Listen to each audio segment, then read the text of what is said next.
In this video, we are going to look at some examples where we move quantifiers to change their scope and investigate, well, will that change the meaning of our propositions? So I want to be careful about if I have something like the following, where I have a for all x in front, and then within the scope of this, I have this whole thing. If I have this there exists within it, can I move that out in front like I have here? It turns out if we do that, they don't necessarily mean the same thing. So, and what's happening here is I'm changing the scope. Here, the there exists just implies to the p of y, but in the next step, the there exists implies to the whole thing in the parentheses. So I want to look at a specific example to illustrate what the difference is. So I'm going to let p of y be student y turns in their homework, where the domain of y is students in our class. And let's let q be Lavreet is happy. Okay, so in part A, I want to look at this thing in the parentheses. In part B, I'm going to look at this thing right here, where the exists has been moved outside. So when I have this big ol' implication. So that means I have an if-then statement. So we have an if-then statement. So if, I'm going to leave myself a bunch of room, and then much later, the if part says there exists a y such that p of y.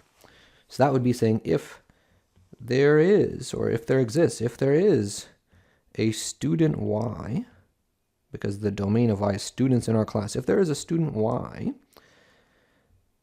such that, the abbreviation for such that is to write s dot t dot, such that p of y would be, they turn in their homework. So maybe a better way to write this would be to say if there's a student y who turns in their homework, there's a student y who turns in their homework,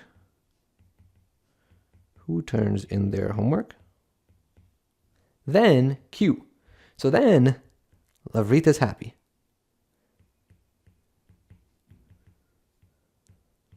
Okay. All right. So what would this next one be in words? So I have the there exists y out in front. Okay, so this would be saying, instead of the if part being first, now I would say, well, there is first, or there exists first. There is a student y. There is a student y such that, so s dot t dot, and then I have my implication. So now I'll have my if then statement.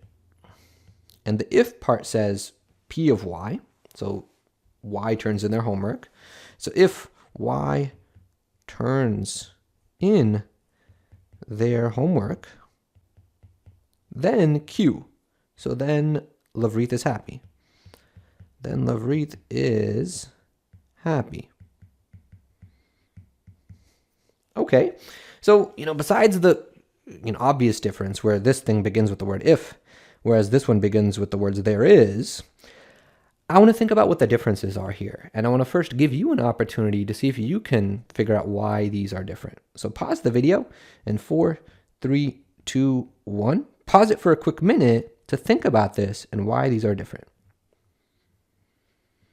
All right, so hopefully you did that. Hopefully you paused it to think about why these are different. Now let's talk about it. Okay, so for this first statement, it's saying if there is some student in the class who turns in their homework, then that's all it takes for Lavreet to be happy. In other words, this is saying I'm going to abbreviate my name, Love. Love is happy when any student turns in their homework. When any student turns in their homework. So it could have been the first student who walked into the class, it could have been the second student or the third student who walked into the class. But if there is any student at all who turns in their homework, then Lavreet is happy. That's all it takes for me to be happy. Okay, all right, so I'm gonna put a little thought bubble around this. So, how is that different from what this other statement is saying? Well, this next one is saying there is some student y first. There is some student y, some special student y maybe, such that when they turn in their homework, then Lavreet is happy. Well, what this is saying is Love, again, just abbreviating my name, Love is happy when this student Y turns in their homework. But we don't really have any information about, well, will I be happy when other students turn in their homework? It's just telling me the fact that there is this student Y first, such that when they turn in their homework, then I'm happy. And that's a clear difference from what the first statement is saying, where, if there's any student at all who turns in their homework, then I am happy.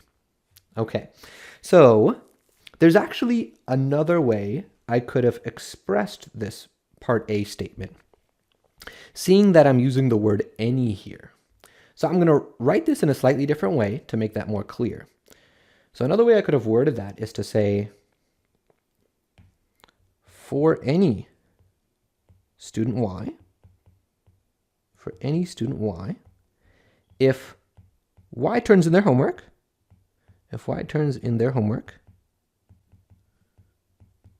then that's good enough for Lavrit to be happy. Then love is happy.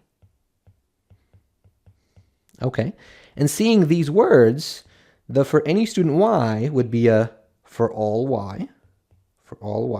And then after that, then I have an if-then statement. So I'll put a big old parentheses. The if part is Y turns in their homework, which is P of Y. Then I have my implication. And then it's then Lavrit is happy, which is Q.